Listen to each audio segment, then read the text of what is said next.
क्या सच में एलियन मिल गए हैं? एलियन शब्द सुनते ही हमारे कान खड़े हो जाते हैं और हमारे अंदर उत्सुकता पैदा होती है यह जानने की कि क्या सच में कोई ऐसा ग्रह है जहां इंसानों के जैसी कोई प्रजाति रहती होगी। आइए जानते हैं एलियन के रहस्य को और यह पता करते हैं कि क्या सच में एलियन मिल गए हैं।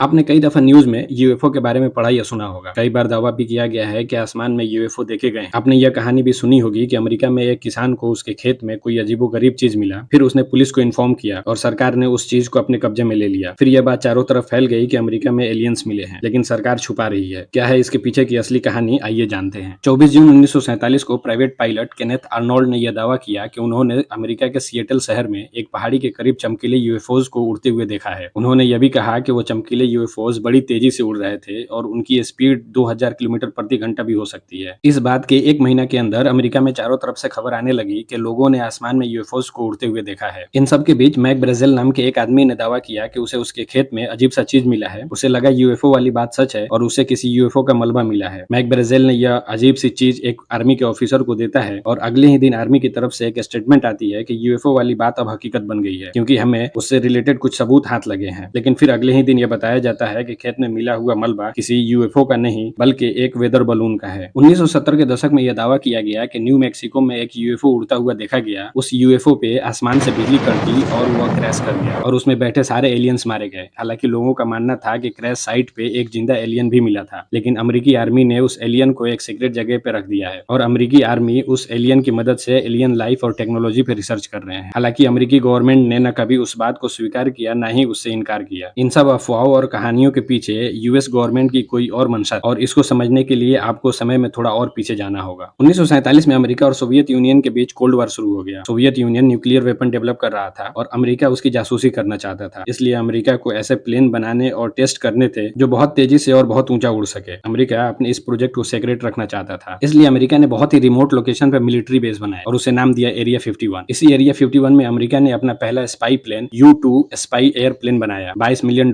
के बजट से U-2 प्लेन बनाया गया जो 4800 किलोमीटर तक बिना रिफ्यूलिंग के उड़ सकता था। यह 320 किलो का कैमरा भी कैरी कर सकता था और 21,000 मीटर की ऊंचाई तक उड़ सकता था। यह इस तरह से डिजाइन किया गया था कि किसी रडार से डिटेक्ट ना हो सके और ना ही कोई मिसाइल इसे मार गिराए। इस प्लेन की मदद से अमेरिका कुछ सालों तक सोवियत यूनियन की सफलतापूर्वक जासूसी करता रहा, लेकिन 1 मई 1960 को यह प्लेन एक मिसाइल के द्वारा मार गिराया गया और अमेरिका को स्वीकार करना पड़ा कि वो सोवियत यूनियन की जासूसी कर रहा था। इसके बाद अमेरिकी प्रेसिडेंट ने सीआईए पे प्रेशर डाला कि एक और स्पाई प्लेन बनाओ जो और फास्ट हो और अधिक ऊंचाई पे उड़ सके और जिसे कोई मिसाइल न मार गिराए, और इस तरह से बनाया जाता है लॉकहीड SR-71 ब्लैकबर्ड। ये आज भी दुनिया का सबसे तेज उड़ने वाला प्लेन है। यह 34,000 किलोमीटर प्रति घंटे के स्पीड से उड़ सकता है। इसके अलावा यह 24,000 मीटर की ऊंचाई पर आसानी से अपनी तेज गति के साथ उड़ सकता है। इतनी ऊंचाई पे इतनी तेजी से उड़ने के कारण इसे मार गिराना संभव नहीं है। इन प्लेन्स की टेस्टिंग होती थी शाम के समय और ये सूरज की रोशनी में चमकीला यूएफओ के जैसे लगता था। इसलिए अमेरिकी गवर्नमेंट ने एलियन और यूएफओ की अफवाह फैला दी ताकि इस प्लेन को सीक्रेट रखा जा सके और जासूसी भी की जा सके। आप अंदाजा लगा सकते हैं कि सरकार अपने मिशन को छुपाने के लिए क्या क्या कर सकती है। वैज्ञानिकों का दावा है कि आज तक कोई ऐसा ठोस सबूत हाथ नहीं लगा है जिससे एलियंस या यूएफओ के बारे में मजबूती से कुछ कहा जा सके। एलियंस हो भी सकते हैं और नहीं भी। वीडियो अच्छी लगी हो तो प्लीज लाइक करें और चैनल को सब्सक्राइब करें। धन्यवाद।